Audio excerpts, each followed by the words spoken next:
Hi everyone. Professional business സ്കില്ലിലെ മറ്റൊരു ടോപ്പിക്കാണ് ഇന്ന് നമ്മൾ ഡിസ്കസ് ചെയ്യാൻ പോകുന്നത്, റിട്ടേൺ കമ്മ്യൂണിക്കേഷൻ. കമ്മ്യൂണിക്കേഷൻ എന്താണെന്ന് നമുക്കറിയാം. Communication means passing information from one person to another. This means that both the sending and the receiving of a message are equally important. അതായത് ഒരു വ്യക്തിയിൽ നിന്ന് മറ്റൊരു വ്യക്തിയിലേക്ക് ഒരു ഇൻഫർമേഷൻ പാസ് ചെയ്യുന്ന ഒരു കാര്യത്തിനെയാണ് കമ്മ്യൂണിക്കേഷൻ എന്ന് പറയുന്നത്, അല്ലെ? കമ്മ്യൂണിക്കേഷൻ ഡിഫറെന്റ് ടൈപ്സ് ഉണ്ടാവാം. Verbal communication, non verbal communication or written communication. Through oral ആയിട്ട് നമുക്ക് പറയാം, അല്ലെങ്കിൽ നമ്മുടെ ജെസ്റ്റേഴ്സ്, നമ്മുടെ ഫേഷ്യൽ എക്സ്പ്രഷൻസ്, നമ്മുടെ ബോഡി ലാംഗ്വേജ് വഴി നമുക്ക് കമ്മ്യൂണിക്കേറ്റ് ചെയ്യാം.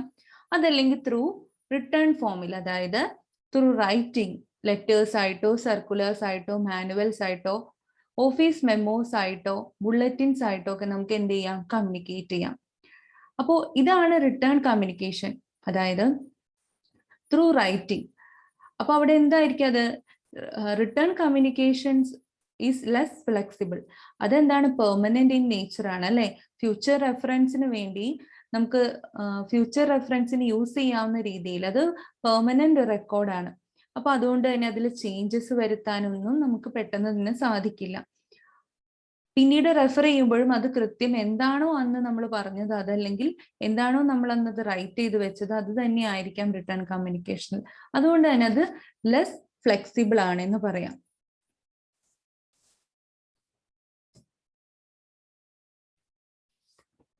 അപ്പോ റിട്ടേൺ കമ്മ്യൂണിക്കേഷനെ പറ്റി പറയുമ്പോൾ അതില് നമ്മൾ എന്തായിരിക്കണം? ഫോർമൽ ആയിട്ടുള്ള ലാംഗ്വേജ്, വളരെ ആക്യുറേറ്റ് ആയിട്ടും ഗ്രാമർ, പങ്ക്ച്വേഷൻസ്, അതുപോലെ തന്നെ കൃത്യമായ മീനിങ് ഒക്കെ ഉൾപ്പെടുന്ന രീതിയിലായിരിക്കണം നല്ലൊരു എഫിഷ്യന്റ് ആയിട്ടുള്ള റിട്ടേൺ കമ്മ്യൂണിക്കേഷൻ ഉണ്ടാവുന്നത്. പല ഫോർമാറ്റിലുണ്ട്. ലെറ്റേഴ്സ്, മെമ്മോസ്, പോളിസീസ്, പ്രൊസീജിയേഴ്സ്, അതുപോലെ തന്നെ പ്രൊജക്ട് പ്ലാൻസ്, ഇങ്ങനെ പല രീതിയിൽ റിട്ടേൺ കമ്മ്യൂണിക്കേഷൻ ഇൻക്ലൂഡഡ് ആയിരിക്കും. അപ്പോൾ എപ്പോഴും clear, correct and easy to read ആയിരിക്കണം ഇത്തരത്തിലുള്ള റിട്ടേൺ കമ്മ്യൂണിക്കേഷൻ എന്ന് പറയുന്നത്. നമ്മുടെ ഒരു ബിസിനസ് ഓർഗനൈസേഷനിലും ഇത്തരത്തിലുള്ള റിട്ടേൺ കമ്മ്യൂണിക്കേഷൻസ് ഇൻക്ലൂഡഡ് ആണ്. പല ഫോം ഓഫ് റിട്ടേൺ കമ്മ്യൂണിക്കേഷൻ ഒരു ബിസിനസ് ഫോമിലുണ്ട്. ഇമെയിൽ ആയിട്ട്, അതുപോലെ തന്നെ ലെറ്റേഴ്സ്, പ്രൊപ്പോസൽസ്, ഫാക്സസ്, അങ്ങനെ ഒത്തിരി രീതിയിലാണ് റിട്ടേൺ കമ്മ്യൂണിക്കേഷൻ ഒരു ബിസിനസ് പോയിന്റ് ഓഫ് വ്യൂ അല്ലെങ്കിൽ ബിസിനസ് എൻവയോൺമെന്റിൽ ഉണ്ടാവുന്നത്. ഇൻ ജനറൽ ടേംസ് അല്ലെങ്കിൽ ബിസിനസ് ടേംസിൽ ഫോംസ് ഓഫ് റിട്ടേൺ കമ്മ്യൂണിക്കേഷനിൽ ഫസ്റ്റ് വൺ വരുന്നത് ലെറ്റേഴ്സ്. നമുക്ക് എല്ലാവർക്കും അറിയുന്നതാണ് അല്ലെ, ലെറ്റേഴ്സ് പണ്ട് മുതൽക്കേയുള്ള ഒരു most widely used form of written communication ആണ് ലെറ്റേഴ്സ് എന്ന് പറയുന്നത്. They are used mostly for the external communication. പുറമേയുള്ള കമ്മ്യൂണിക്കേഷന്, എക്സ്റ്റേണലി മറ്റു പുറമേ ഉള്ളവരോട് നമുക്ക് കാര്യങ്ങൾ കമ്മ്യൂണിക്കേറ്റ് ചെയ്യാനും ഒക്കെ നമ്മൾ യൂസ് ചെയ്യുന്ന ഒരു ഫോം ഓഫ് റിട്ടേൺ കമ്മ്യൂണിക്കേഷൻ ആണ് ലെറ്റേഴ്സ് എന്ന് പറയുന്നത്. അപ്പോൾ ഒരു ലെറ്ററിന് നമ്മൾ സ്കൂളിലൊക്കെ പഠിക്കുമ്പോഴായാലും നമ്മൾ ലെറ്റേഴ്സിന്റെ ഒരു ഫോർമാറ്റ് ഉണ്ട് അല്ലെ, ഒരു ലേ ഔട്ട് ഉണ്ട്. എന്താണ് ഹെഡ്, എന്താണ് നമ്മളുടെ ഡേറ്റ് എവിടെ എഴുതണം, നമ്മളുടെ പ്ലേസ് എവിടെ എഴുതണം, എങ്ങനെയാണ് സ്റ്റാർട്ട് ചെയ്യേണ്ടത്, ഫ്രം എവിടെ എഴുതണം, ടു എവിടെ എഴുതണം എന്നൊക്കെ ഉള്ളതിന് കൃത്യമായ ഒരു ലേ ഔട്ട് ഉണ്ട്. അപ്പോൾ ഈ ലേ ഔട്ട് കൃത്യമായിരിക്കണം, കെയർഫുള്ളി ഫോളോ ചെയ്യണം. ഓരോ ലേ ഔട്ടിലെ ഓരോ കണ്ടന്റിനും അല്ലെങ്കിൽ ഓരോ എലമെന്റിനും അതിൻ്റെതായ ഓരോ ഇമ്പോർട്ടൻസും ഉണ്ട്, പേർപ്പസ് ഉണ്ട്.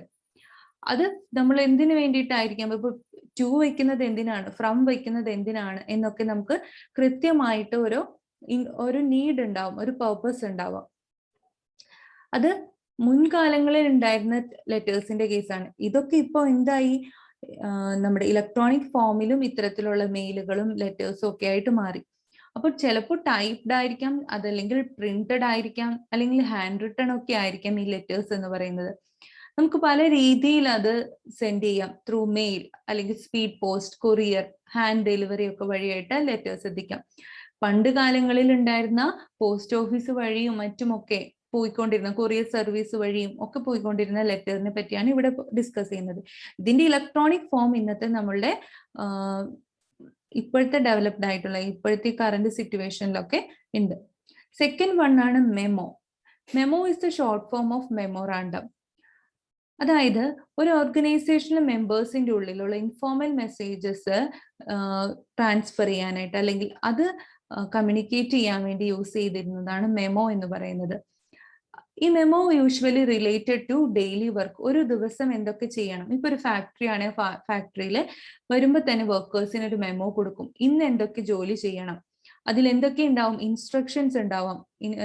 ഈ മെമ്മോയിൽ ഇൻസ്ട്രക്ഷൻസ് പറഞ്ഞിട്ടുണ്ടാവും, അവിടെ എന്തൊക്കെ കാര്യങ്ങൾ ഫോളോ ചെയ്യണം എന്നുള്ള കാര്യങ്ങൾ പറഞ്ഞിട്ടുണ്ടാവും. അപ്പോൾ ഓർഗനൈസേഷൻസിൽ എപ്പോഴും യൂഷ്വലി ഒരു മെമോ ഫോംസിന്റെ ഒരു പാഡ് ഉണ്ടാവും. അതായത് ഒരു കൂട്ടം മെമോ ഫോംസിന്റെ ഒരു ബുക്ക്ലെറ്റ് പോലെ ഉണ്ടാവും. എന്തിനു വേണ്ടിയിട്ടായിരിക്കാം? ഇത്തരത്തിലുള്ള ഷോർട്ട് മെസ്സേജസ് പാസ് ചെയ്യാനായിട്ട്, ഇൻഡിവിജ്വൽസിന്റെ അടുത്തേക്ക് പാസ് ചെയ്യാനായിട്ട് എളുപ്പത്തിൽ. ഇപ്പൊ നമ്മളൊക്കെ കണ്ടിട്ടുണ്ടാവും ചെറിയ ചെറിയ ചെറിയ ഷീറ്റ്സിന്റെ ബുക്കുകൾ അല്ലെ. അതെന്ത് ചെയ്യുന്നു, ഹെഡ് ഓഫ് ദ ഡിപ്പാർട്ട്മെന്റ് അല്ലെങ്കിൽ സുപ്പീരിയർ എന്ത് ചെയ്യുന്നു, ചെറിയ ആ ഷീറ്റ്സിൽ എന്താണോ ഇൻസ്ട്രക്ഷൻസ്, അവിടെ ഫെലോ വർക്കേഴ്സിന് എന്തൊക്കെ ഇൻസ്ട്രക്ഷൻസ് ആണോ പാസ് ചെയ്യേണ്ടത് അതിൽ വേണ്ട കുറിപ്പുകൾ എഴുതി ചിലപ്പോൾ അവരുടെ ടേബിളിൽ പേസ്റ്റ് ചെയ്ത് വെച്ചിട്ട് പോകും. അല്ലെങ്കിൽ അവർ വരുമ്പോൾ തന്നെ അവരുടെ നോട്ടീസ് ബോർഡിൽ ഇട്ടിട്ടുണ്ടാവും. അപ്പൊ അവർ അവിടുന്ന് ആ മെമ്മോ കളക്ട് ചെയ്ത് കൊണ്ടുപോകും. അപ്പൊ ഇത്തരത്തിലുള്ള ഇൻസ്ട്രക്ഷൻസ് പ്രൊവൈഡ് ചെയ്യാൻ വേണ്ടി യൂസ് ചെയ്യുന്ന ഒരു റിട്ടേൺ കമ്മ്യൂണിക്കേഷൻ മോഡാണ് മെമ്മോ എന്ന് പറയുന്നത്. അപ്പോൾ വളരെ ഷോർട്ട് മെസ്സേജസ് ആയിരിക്കും, വളരെ സ്മോൾ, അതുപോലെ തന്നെ ബ്രീഫ് മെസ്സേജസ് ആയിരിക്കും ഇതെന്ന് പറയുന്നത്. അപ്പൊ ഇതിൽ കമ്പനിയുടെ നെയിം അറ്റ് ദ ടോപ്പ് ഉണ്ടാവും. നമ്മുടെ കമ്പനിയുടെ നെയിം ഈ ഒരു സ്ലിപ്പിന്റെ മുകളിൽ ഉണ്ടാവും. അതുപോലെ തന്നെ ഡേറ്റും കാര്യങ്ങൾക്കും സ്പേസുകൾ ഉണ്ടാവാം. എവിടെ നിന്നാണ്, ആരാണ് ഈ മെസ്സേജ് പാസ് ചെയ്യുന്നത്, ഏത് ഡിപ്പാർട്ട്മെന്റിൽ നിന്നാണ് ഈ മെസ്സേജ്, അല്ലെങ്കിൽ ആർക്കാണ് ഈ മെസ്സേജ് കിട്ടേണ്ടത്. അപ്പൊ സെൻഡറിന്റെയും റിസീവറുടെയും നെയിമും ഡിപ്പാർട്ട്മെന്റും ഒക്കെ മെമ്മോയിൽ സ്പെസിഫിക് ആയിട്ട് പറഞ്ഞിട്ടുണ്ടാവും. ഇതാണ് സെക്കൻഡ് വൺ, മെമ്മോ എന്ന് പറയുന്നത്. Third one, notice. നോട്ടീസ് നമുക്ക് എല്ലാവർക്കും അറിയാം അല്ലെ. നോട്ടീസ് ബോർഡിൽ നിങ്ങൾ കോളേജിലായിക്കോട്ടെ, സ്കൂൾസിലായിക്കോട്ടെ, ഏതെങ്കിലും ഓഫീസിലൊക്കെ പോകുമ്പോഴായാലും നോട്ടീസ് കണ്ടിട്ടുണ്ട്. എന്താണ് നോട്ടീസ് എന്ന് പറയുന്നത്? A notice is used when people in the organisation have to be given the same information. എല്ലാവർക്കും ഒരൊറ്റ ഇൻഫർമേഷൻ കൊടുത്താൽ മതി എന്നുണ്ടെങ്കിൽ നമ്മൾ നോട്ടീസിൽ ഇടും അല്ലെ. കോമൺ ആയിട്ട് പറയേണ്ട കാര്യങ്ങൾ, ഇപ്പൊ ഒരു ക്ലാസ്സിൽ മൊത്തത്തിൽ പറയാണ്, ആർട്സ് ആൻഡ് സ്പോർട്സിന്റെ ഇനോഗ്രേഷൻ ഉണ്ട്, അപ്പൊ എല്ലാ കുട്ടികളും പാർട്ടിസിപ്പേറ്റ് ചെയ്യണം. അപ്പൊ നമ്മൾ എന്ത് ചെയ്യുന്നു, ഒരു നോട്ടീസ് ഇടുന്നു അല്ലെ.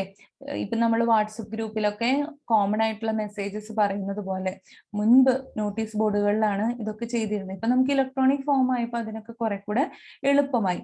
അപ്പൊ common method of mass communication within the organisation, ഒരു കൂട്ടം ആളുകളിലേക്ക് ഇൻഫോർമേഷൻ എത്താനായിട്ടുള്ള എളുപ്പമാർഗമാണ് ഈ നോട്ടീസ് എന്ന് പറയുന്നത്. അപ്പൊ നോട്ടീസിന്റെ പ്രത്യേകത എന്തായിരിക്കണം? സിമ്പിൾ ലാംഗ്വേജ് ആയിരിക്കണം. അതേപോലെ തന്നെ നമ്മൾ അതിൽ എഴുതിയിരിക്കുന്ന ലെറ്റേഴ്സ് വളരെ ലാർജ് ആയിരിക്കണം. സ്പേസസ് ആവശ്യത്തിന് ഉണ്ടായിരിക്കണം. ഈസി ആയിട്ട് റീഡ് ചെയ്യാനൊക്കെ പറ്റുന്ന രീതിയിലായിരിക്കണം നോട്ടീസിൽ ഇൻഫോർമേഷൻ വരുന്നത്. അതേപോലെ തന്നെ നോട്ടീസ് ബോർഡിന്റെ മുകളിലായിട്ടായിരിക്കണം നമ്മൾ എപ്പോഴും അത് പ്ലേസ് ചെയ്യേണ്ടത്. ഏറ്റവും ആദ്യം ഇമ്പോർട്ടന്റ് ആയിട്ട് വരുന്ന കാര്യങ്ങൾ കാണുന്ന രീതിയിൽ മുകളിലായിട്ട് തന്നെ എന്ത് ചെയ്യണം, അത് പ്ലേസ് ചെയ്യണം. അപ്പോൾ ഇത്രയും കാര്യങ്ങളാണ് നോട്ടീസ് എന്ന് പറയുന്നതിൽ വരുന്നത്. ഇനി നെക്സ്റ്റ് വൺ എന്താണ്? സർക്കുലർ. സർക്കുലർ എന്ന് പറയുമ്പോൾ A detailed document giving information, instruction or orders on the specific matter. അതായത് ഏതെങ്കിലും ഒരു സ്പെസിഫിക് മാറ്ററുമായി ബന്ധപ്പെട്ട് ഡീറ്റെയിൽഡ് ആയിട്ടുള്ള ഡോക്യുമെന്റ് ആണ്. എന്തിന്? അതിനെ പറ്റിയുള്ള ഇൻഫർമേഷൻ, ഇൻസ്ട്രക്ഷൻസ്, ഓർഡേഴ്സ് ഒക്കെ കൊടുക്കുന്ന ഒരു ഡീറ്റെയിൽഡ് ആയിട്ടുള്ള ഡോക്യുമെന്റ് ആണ് സർക്കുലർ എന്ന് പറയുന്നത്. അതില് നമ്പർ ഉണ്ടാവാം, ഡേറ്റ് ഉണ്ടാകാം, അതേപോലെ തന്നെ ആരാണ് ഇത് ഇഷ്യൂ ചെയ്യുന്നത്, ആ ഇഷ്യൂയിങ് ഓഫീസറിന്റെ സൈനും ഓതറൈസ്ഡ് സിഗ്നേറ്ററിയുടെ സൈൻ ഉണ്ടാവാം. അതേപോലെ തന്നെ അതുമായി ബന്ധപ്പെട്ട എല്ലാ ഇൻഫോർമേഷൻസും ഉണ്ടാവും.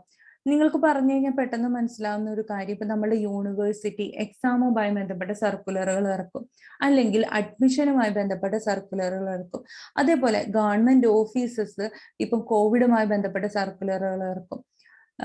അത് അങ്ങനത്തെ ഉള്ള കാര്യങ്ങളാണ്. അതായത് circulars are generally issued by the government departments and official bodies, councils, universities, head office of the organisations etcetera. അതാണ് സർക്കുലർ എന്ന് പറയുന്നത്.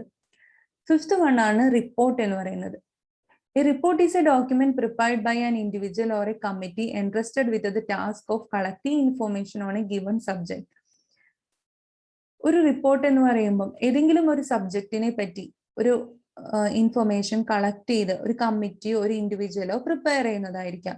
ഏതെങ്കിലും ഒരു സബ്ജക്റ്റിനെ ഏതെങ്കിലും ഒരു കാര്യത്തിനെ പറ്റി കണ്ടെത്തിയ കാര്യങ്ങൾ കളക്ട് ചെയ്ത ഇൻഫർമേഷൻസ് രേഖപ്പെടുത്തി വെക്കുന്ന ഒരു ഡോക്യുമെന്റ് ആണ് ഈ റിപ്പോർട്ട് എന്ന് പറയുന്നത്.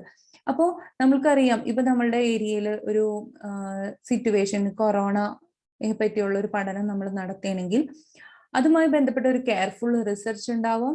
Collection of data and presentation of finding, conclusion, recommendation. അതായത് അവിടെ ഇപ്പൊ എത്ര കൊറോണ പേഷ്യൻസ് ഉണ്ട്, എന്തുകൊണ്ടാണ് ആ കൊറോണ അവിടെ സ്പ്രെഡ് ആവാൻ കാരണം, അല്ലെങ്കിൽ കൊറോണ കുറഞ്ഞിട്ടുണ്ടെങ്കിൽ എന്തുകൊണ്ടാണ്, അങ്ങനെ നമ്മൾ എന്ത് ചെയ്യുന്നു, അവിടെ അതിനെപ്പറ്റി ഒരു സ്റ്റഡി നടത്തുന്നു, അതുമായി ബന്ധപ്പെട്ട ഡാറ്റ കളക്ട് ചെയ്യുന്നു, കണ്ടെത്തിയ ഫൈൻഡിങ്സിനെ കൺക്ലൂഷനെ ഒക്കെ പ്രസന്റ് ചെയ്യുന്നു, അതിന് വേണ്ട റെക്കമെൻഡേഷൻസ് കൊടുക്കുന്നു. ഇനി എന്തൊക്കെ ഇംപ്രൂവ്മെന്റ് അവിടെ വരുത്താം, അല്ലെങ്കിൽ അതുമായി ബന്ധപ്പെട്ട് ഇനി എന്തെങ്കിലും സജഷൻ ഉണ്ടെങ്കിൽ അതൊക്കെ കൊടുക്കുന്നു. ഇതാണ് റിപ്പോർട്ട് എന്ന് പറയുന്നത്. അപ്പൊ റിപ്പോർട്ട് എന്ന് പറയുന്നത് വേരിയിങ് ലെങ്ത് ആവും. ചില റിപ്പോർട്ടുകൾ 2 പേജിൽ ഒതുക്കാം, ചിലത് ചിലപ്പം 100 പേജിലായിരിക്കും. അങ്ങനെ ഡിഫറെന്റ് ആയിരിക്കാം. ചിലപ്പോൾ ചാപ്റ്റേഴ്സിലായിരിക്കാം, കുറെ പേജസ് ആയിട്ടായിരിക്കാം. ഇപ്പം പ്രൊജക്ടിന്റെ റിപ്പോർട്ട്, PhD റിപ്പോർട്ടൊക്കെ പോലെ കുറെ പേജസിലാവാം. അതാണ് റിപ്പോർട്ട് എന്ന് പറയുന്നത്. 6th one, minutes. എന്താണ് മിനിറ്റ്സ് എന്ന് പറയുന്നത്? എല്ലാവർക്കും അറിയാം അല്ലെ, നമ്മളുടെ നിങ്ങളൊക്കെ ചില ക്ലബുകളിലൊക്കെ അംഗമാണെങ്കിൽ, അല്ലെങ്കിൽ കുടുംബങ്ങളുടെയൊക്കെ യൂണിറ്റുകൾ, കുടുംബ സംഗമങ്ങളൊക്കെ ഉണ്ട്, അതിലൊക്കെ പാർട്ടിസിപ്പേറ്റ് ചെയ്യുന്നവരാണെങ്കിൽ അറിയാം, നമ്മൾക്ക് മീറ്റിംഗിന്റെ ഇടയിൽ മിനിറ്റ്സ് വായിക്കും. എന്താ മിനിറ്റ്സ് എന്ന് പറഞ്ഞാൽ written record of decision taken at A meeting. കഴിഞ്ഞ മീറ്റിംഗിൽ നമ്മൾ എടുത്ത തീരുമാനങ്ങൾ, ഇപ്പൊ ഈ മീറ്റിംഗിൽ വായിക്കുന്ന മിനിറ്റ്സ് കഴിഞ്ഞ മീറ്റിങ്ങിനെ പറ്റിയായിരിക്കും. മീറ്റിംഗിൽ എടുത്ത പ്രധാനപ്പെട്ട തീരുമാനങ്ങൾ, അവിടെ നടന്ന കാര്യങ്ങളെ പറ്റിയുള്ള ഒരു റിട്ടൺ ഡോക്യുമെന്റ് ആണ് മിനിറ്റ്സ് എന്ന് പറയുന്നത്. അപ്പോൾ ഇതിലെന്തായിരിക്കാം, പലപ്പോഴും അത് ഹാൻഡ് റിട്ടൺ ആയിരിക്കാം, അല്ലെങ്കിൽ ചിലപ്പോൾ ടൈപ്ഡ് ആയിരിക്കാം.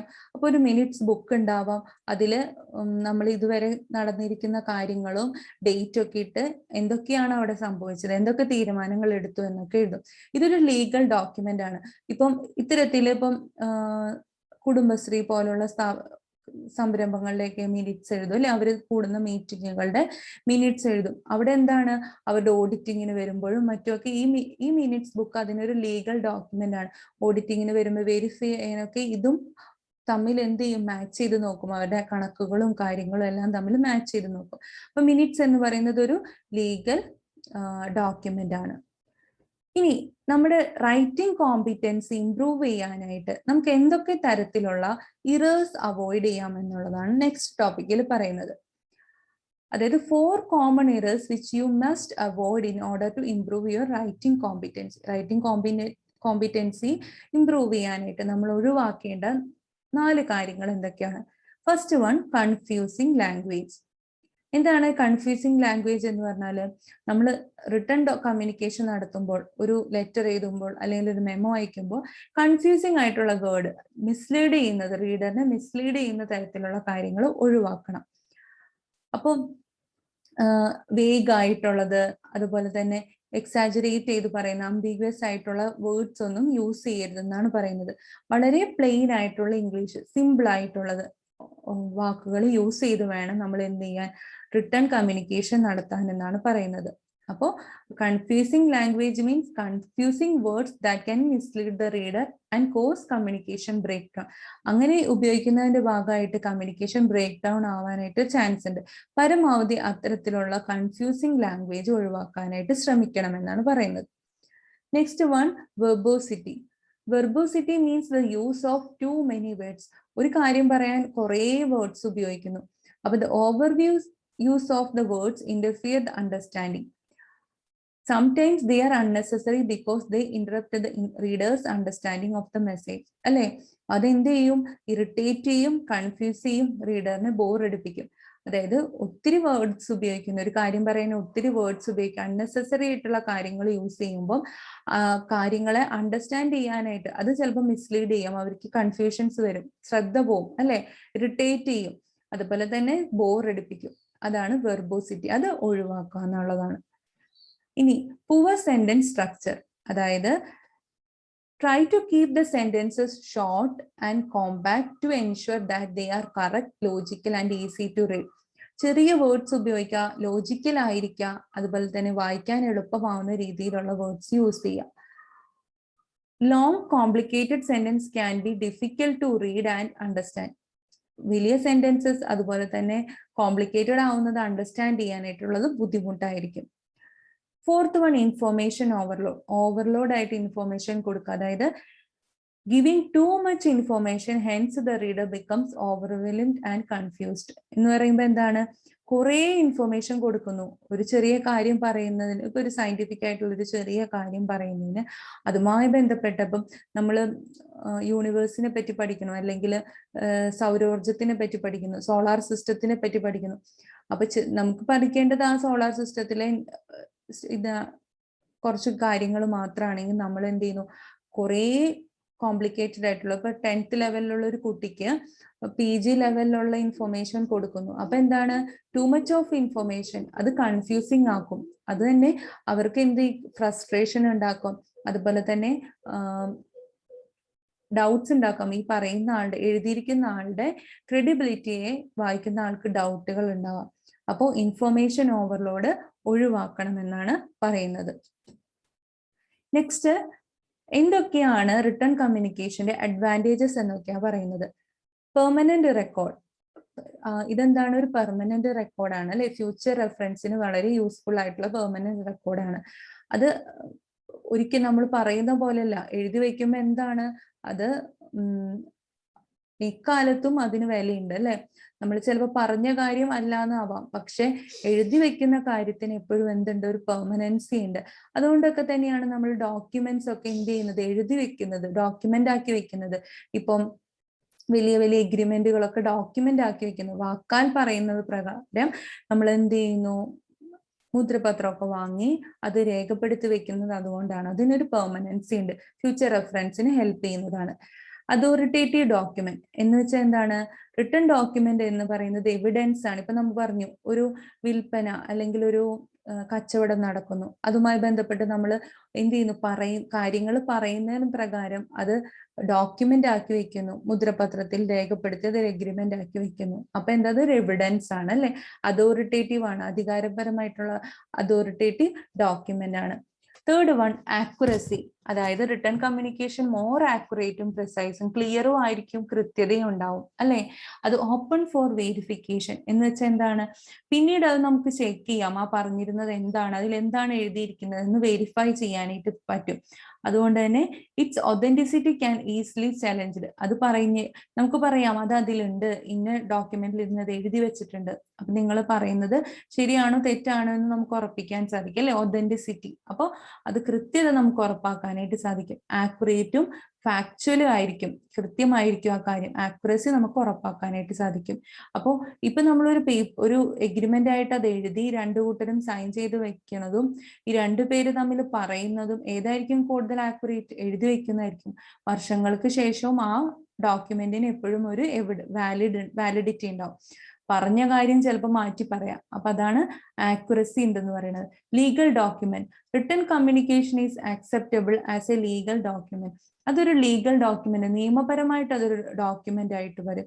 എന്തെങ്കിലും ഒരു എന്താണ് ഡിസ്പ്യൂട്ടുകളോ മറ്റോ വരുമ്പോൾ എന്ത് ചെയ്യാം, ഈ ലീഗൽ ഡോക്യുമെന്റ് ആയിട്ട് ഇതിനെ യൂസ് ചെയ്യാം. അത് എഴുതി വെച്ചേക്കാണ്, എന്താണ് അവിടെ എടുത്ത തീരുമാനം എന്നുള്ളത് എഴുതി വെച്ചേക്കാണ്. പക്ഷെ അന്ന് അത് പറഞ്ഞിരുന്നു എന്ന് പറഞ്ഞാൽ ചിലപ്പോൾ അത് അക്സെപ്റ്റ് ചെയ്യപ്പെടില്ല. അപ്പോൾ നമുക്ക് നിയമപരമായിട്ട് ഒക്കെ മുന്നോട്ട് പോകുമ്പോഴേക്ക് അതെന്താണ്, അതൊരു അക്സെപ്റ്റബിൾ ആണ്, ലീഗൽ ഡോക്യുമെന്റ് ആണ്. Next one, long distance communication. എപ്പോഴും written communication suitable for long distance communication. അതായത് ഇപ്പം ദൂരെയുള്ളവർക്ക് നമുക്ക് സംസാരിക്കാം, ഫേസ് ടു ഫേസ് കാണാൻ പറ്റാത്തവരോ അല്ലെങ്കിൽ പേഴ്സണൽ കോണ്ടാക്റ്റോ റിലേഷൻഷിപ്പോ മെയിൻറ്റെയിൻ ചെയ്യാത്ത കാര്യങ്ങൾക്ക് പോലും നമുക്ക് ലോങ് ഡിസ്റ്റൻസ് കമ്മ്യൂണിക്കേഷന് എളുപ്പമാണ് റിട്ടൺ കമ്മ്യൂണിക്കേഷൻ. ഇന്നത്തെ കാലത്ത് ലോങ് ഡിസ്റ്റൻസിന് നമുക്ക് ഫോൺ ചെയ്യാം, ഇമെയിൽ അയക്കാം, വാട്സപ്പിൽ കോൾ ചെയ്യാം, പല ഓപ്ഷൻ ഉണ്ട്. പക്ഷെ എന്നിരുന്നാൽ പോലും പണ്ടത്തെ പോയിന്റ് ഓഫ് വ്യൂ പറയണത് കുറെ കൂടെ ലോങ് ഡിസ്റ്റൻസ് കമ്മ്യൂണിക്കേഷന് എളുപ്പമാണ്. Easy understanding. എന്ത് ഈസി അണ്ടർസ്റ്റാൻഡിങ് എന്ന് പറയുന്നത്? അത് വളരെ പെട്ടെന്ന് മനസ്സിലാക്കാം അല്ലെ? ഒരു മെസ്സേജ്, ഒരു റൈറ്റ് ചെയ്ത് വെച്ചിരിക്കുന്ന ഒരു കാര്യം നമുക്ക് വീണ്ടും എടുത്ത് നോക്കാം എന്താ പറഞ്ഞിരിക്കുന്നത്. ഇപ്പം ക്ലാസ്സിൽ കേട്ട ഒരു കാര്യം തന്നെ കേട്ടപ്പോൾ നിങ്ങൾക്ക് ഒരു മീനിങ് ആയിരിക്കും ഫീൽ ചെയ്ത്, കുറെ കഴിഞ്ഞ് ആലോചിച്ച് നോക്കുമ്പോൾ അയ്യോ അതെന്താ അന്നേരം മിസ് അങ്ങനെ പറഞ്ഞേന്ന് ആലോചിക്കും. പക്ഷേ ടെക്സ്റ്റ് ബുക്ക് ഉണ്ടെങ്കിൽ നമുക്ക് ആ ടെക്സ്റ്റിൽ മറിച്ച് നോക്കാം എന്താ പറഞ്ഞിരിക്കുന്നത്, വീണ്ടും അതും വായിച്ചു നോക്കി ആ മെസ്സേജ് എന്താന്ന് നോക്കി ക്ലാരിഫൈ ചെയ്യാം. പക്ഷെ പറഞ്ഞ കാര്യം നമുക്ക് അങ്ങനെ വീണ്ടും ഓർത്തെടുക്കാൻ പറ്റും, റെക്കോർഡ് ചെയ്തൊക്കെ വെക്കണം അല്ലെ? അപ്പൊ അതുകൊണ്ട് തന്നെ പ്രോപ്പർലി അണ്ടർസ്റ്റാൻഡ് ചെയ്യാനായിട്ടും ആ മെസ്സേജിനെ വീണ്ടും വായിച്ചു നോക്കി ക്ലിയർ ചെയ്യാനൊക്കെ ആയിട്ട് നമുക്ക് ഈസി ആയിട്ട് അണ്ടർസ്റ്റാൻഡ് ചെയ്യാനായിട്ട് പറ്റും. അതുപോലെ തന്നെ നമ്മൾ ആ മെസ്സേജിന്റെ പാർട്ട് നഷ്ടപ്പെട്ടു പോവാൻ, മിസ് ചെയ്തു പോവാനൊന്നും സാധ്യത വളരെ കുറവാണ് കൃത്യമായത് എഴുതി വെക്കുമ്പോൾ. അതാണ് അതിന്റെ ഈസി അണ്ടർസ്റ്റാൻഡിങ്ങിൽ വരുന്നത്. ഡെലിഗേഷൻ ഓഫ് അതോറിറ്റി, അതായത് ഡെലിഗേറ്റ് ചെയ്യാന്ന് വെച്ചാൽ എന്താ, നമ്മൾ അസൈൻ ചെയ്യാം റെസ്പോൺസിബിലിറ്റി, അതോറിറ്റി ഒക്കെ ഡെലിഗേറ്റ് ചെയ്യാനായിട്ട് എളുപ്പമാണ്. അതായത് ഒരാൾക്ക്, സുപ്പീരിയർക്ക് സബോർഡിനേറ്റിന് റെസ്പോൺസിബിലിറ്റി ഏൽപ്പിച്ചു കൊടുക്കണം, അതോറിറ്റി ഏൽപ്പിച്ചു കൊടുക്കണം, ജോലി ഭാരം ഏൽപ്പിച്ചു കൊടുക്കണം. അപ്പൊ അത് വാക്കാല് പറയുന്നതിലും കൃത്യമായിട്ട് ഒരു ഡോക്യുമെന്റ് ആയിട്ട് അവർ ഒരു നോട്ടീസ് പോലെ എഴുതി അവർക്ക് കൊടുക്കുമ്പോൾ, അല്ലെങ്കിൽ മെമ്മോ പോലെ അവരോട് പറയുമ്പോൾ അതിന് കുറെ കൂടെ കൃത്യതയുണ്ട്. അവർക്ക് അതിന്റെ റെസ്പോൺസിബിലിറ്റി കൂടുതൽ, അല്ലെ? പറയുന്നതിനേക്കാളും കൂടുതൽ. ചിലപ്പോൾ പറയുന്ന കാര്യം ശ്രദ്ധിച്ചില്ല, മിസ്സായി പോവാം. പകരം അതൊരു മെമ്മോ ആയിട്ടൊക്കെ അയക്കുമ്പോൾ അതിന് കുറെ കൂടെ ഫോർമലായി കുറെ കൂടെ കൃത്യത വന്നു. അപ്പോൾ എന്തൊക്കെയാണ് അവർ ചെയ്യേണ്ട ഡ്യൂട്ടീസ്? ഇപ്പൊ ഒരു സുപ്പീരിയർ സ്ഥലത്തില്ല, അപ്പൊ ആള് അതിന്റെ സബോർഡിനേറ്റ്സിന് കുറെ ഡ്യൂട്ടീസ് ഏൽപ്പിക്കാൻ പറയുമ്പം ചിലപ്പോൾ ഈ സുപ്പീരിയറിനോട് ചോദിക്കാനുള്ള ഭയം കാരണം കൃത്യമായിട്ട് കാര്യങ്ങൾ ചോദിച്ച് മനസ്സിലാക്കാൻ പറ്റില്ല എന്ന് വരും. പക്ഷെ ഇങ്ങനെ ഒരു മെമ്മോ പോലെയാണെങ്കിൽ എന്തൊക്കെ ഡ്യൂട്ടീസാണ് ചെയ്യേണ്ടത്, ആ സ്പാൻ ഓഫ് ആക്ടിവിറ്റീസ്, അതുപോലെ എന്തൊക്കെയാണ് അവരുടെ അതോറിറ്റിയുടെ എക്സ്റ്റൻഷൻ, എത്രത്തോളം അയാൾക്ക് അധികാരമുണ്ട്, എന്തൊക്കെ കാര്യങ്ങൾ അയാൾക്ക് ചെയ്യാം, ഏതൊക്കെയാണ് അയാളുടെ റെസ്പോൺസിബിലിറ്റി നോക്കുക, അതിൽ കൃത്യമായി മെൻഷൻ ചെയ്തിട്ടുണ്ടാവും. അപ്പൊ അതിനും ഇത് ഹെൽപ്പ് ചെയ്യുമെന്നാണ് പറയുന്നത്. 8th one, suitable for long message. വലിയ മെസ്സേജസ് കുറെ സമയം എടുത്ത് പറയേണ്ട, കുറെ ഇപ്പം പേജസ് ഉള്ള കാര്യങ്ങളൊക്കെ ആവുമ്പം അത് പറഞ്ഞു മനസ്സിലാക്കുന്നതിനേക്കാളും എളുപ്പമായിരിക്കും നമുക്ക് റിട്ടേൺ, അല്ലെ? ഇപ്പൊ ആനുവൽ റിപ്പോർട്ട്, ഒരു വർഷത്തെ മൊത്തം പ്രോഗ്രാമിന്റെ റിപ്പോർട്ട് പറയുന്നു. അത് പറഞ്ഞു തരുന്നതിലും നല്ലത് എപ്പോഴും റൈറ്റ് ചെയ്ത് തരുന്നതായിരിക്കും. റൈറ്റ് ചെയ്യുമ്പോഴാണ് അതിന്റെ എന്തൊക്കെ അവിടെ നടന്നു, എന്തൊക്കെ ഇപ്പൊ നമ്മുടെ കോളേജിൽ ഒരു വർഷം എന്തൊക്കെ പ്രോഗ്രാംസ് നടന്നു എന്ന് പ്രിൻസിപ്പൾ പറയാണ്. എന്തോരം പറഞ്ഞാൽ അത് തീരില്ല. അപ്പൊ അതിന് റൈറ്റ് ചെയ്ത് സൂക്ഷിക്കുമ്പോഴാണ് അത് എന്ത് ചെയ്യുക, കുറെ കൂടെ ക്ലിയറും പ്രിസൈസും ഒക്കെ ആവുന്നത്. ലെസ് പോസിബിലിറ്റി ഓഫ് ഡിസ്ട്രോഷൻ എന്ന് പറയുമ്പോൾ എന്താണ്, നഷ്ടപ്പെട്ടു പോവാനായിട്ട് വളരെ സാധ്യത കുറവാണ്, അല്ലെ?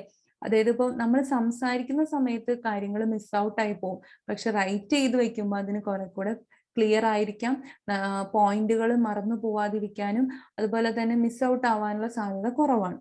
ഡെവലപ്സ് കോൺഫിഡൻസ്, അതായത് റിട്ടേൺ കമ്മ്യൂണിക്കേഷൻ കോൺഫിഡൻസ് ക്രിയേറ്റ് ചെയ്യും. എന്തുകൊണ്ടാണത്? അത് പെർമനന്റ് ഇൻ നേച്ചർ ആണ്, അല്ലെ?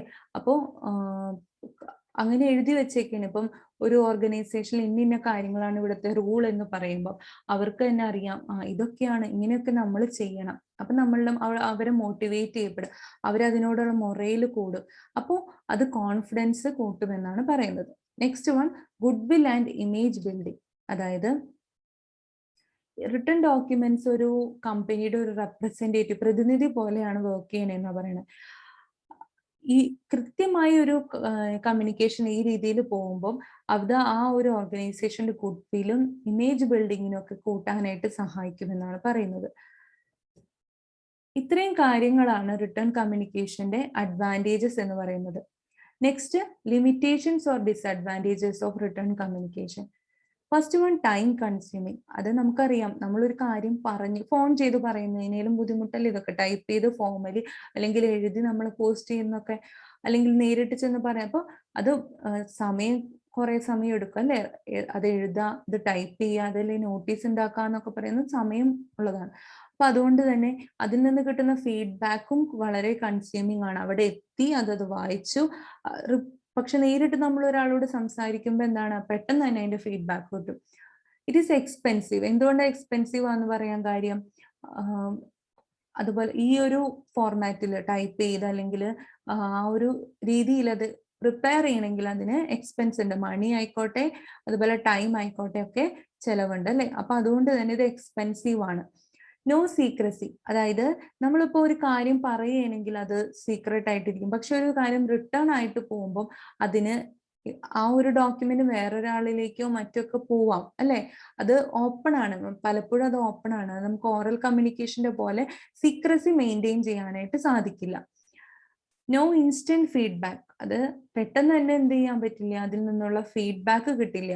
കേട്ട ആളുടെ അല്ലെങ്കിൽ റീഡറിന്റെ ഫീഡ്ബാക്ക് അല്ലെങ്കിൽ അവർക്ക് ക്ലാരിഫിക്കേഷൻ ഒന്നും കിട്ടില്ല.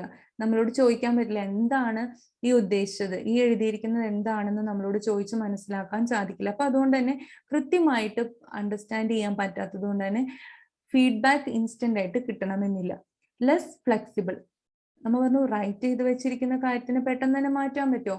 അതെന്തുകൊണ്ടാണ്? കനോട്ട് ബി ചേഞ്ച് ഈസിലി, പെട്ടെന്ന് അത് ചേഞ്ച് ചെയ്യാനൊന്നും പറ്റില്ല. Lakhs personal touch, written communication എപ്പോഴും ഫേസ് ടു ഫേസ് ആയിരിക്കില്ല, ഓറൽ ആയിരിക്കില്ല. അപ്പൊ പേഴ്സണൽ ടച്ച് ഇല്ല, ഒരാളിൽ നിന്ന് ഒരാളിലേക്ക് കാര്യങ്ങൾ കമ്മ്യൂണിക്കേറ്റ് ചെയ്യുന്നില്ല. അപ്പം ഒരു ലെറ്റർ വഴി ഒരാളായിട്ടുള്ള റിലേഷൻഷിപ്പ് അല്ലെങ്കിൽ ഒരാളായിട്ടുള്ള കമ്മ്യൂണിക്കേഷനേക്കാളും എപ്പോഴും പേഴ്സണൽ ടച്ച് കൂടുതൽ എന്തായിരിക്കും? നേരിട്ട് സംസാരിക്കുന്നതായിരിക്കും. അപ്പൊ അത് ഇവിടെ കുറവാണ്. അൺസ്യൂട്ടബിൾ ഫോർ ഇല്ലിറ്ററേറ്റ് പീപ്പിൾ, അതായത് ഇല്ലിറ്ററേറ്റ് ആയിട്ടുള്ള എഴുത്തും വായനയും അറിയാത്ത ആളുകൾക്ക് നമുക്ക് എന്ത് ചെയ്യാൻ പറ്റില്ല? റിട്ടേൺ കമ്മ്യൂണിക്കേഷൻ പാസ് ചെയ്യാൻ പറ്റില്ല അല്ലെ.